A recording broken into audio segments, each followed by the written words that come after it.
उसने मांस को चखने का सोचा। उसने एक टुकड़ा खा लिया।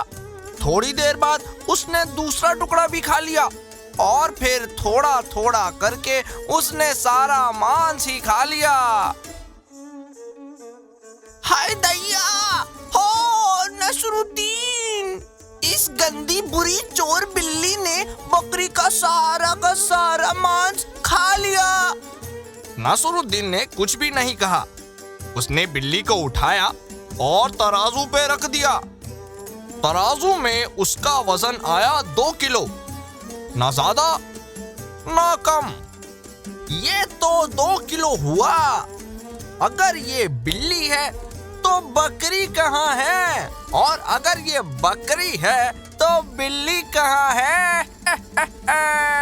नसरुद्दीन होजा को नमकीन मछली बहुत पसंद थी।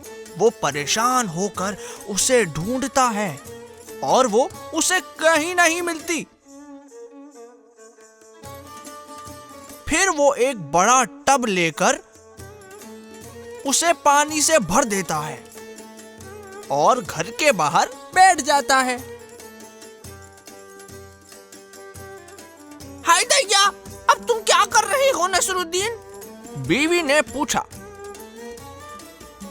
जिसने भी मेरी नमकीन मछली चुराकर खाई है, अब उसे पक्का प्यास लगेगी। तो जैसे ही वो चोर पानी पीने आएगा, मैं उसे झट से पकड़ लूंगा।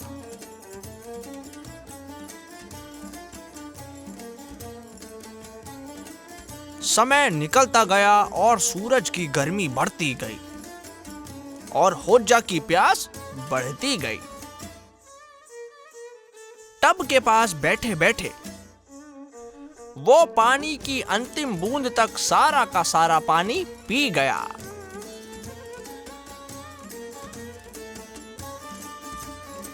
धन्यवाद, धन्यवाद! वो रोते हुए अपनी बीवी के पास अच्छी खबर सुनाने गया। हाय दैया! तुम किस बात के लिए धन्यवाद कर रहे हो नसरुद्दीन? बीवी ने हैरानी से पूछा। मैं टब में रखा सारा का सारा पानी खुद ही पी गया।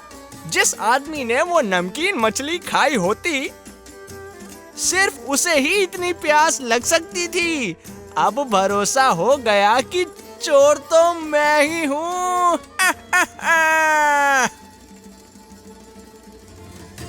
मैं 3 बार दूध खरीद कर लेके आया, लेकिन तुमने एक बार भी मेज पर नहीं रखा।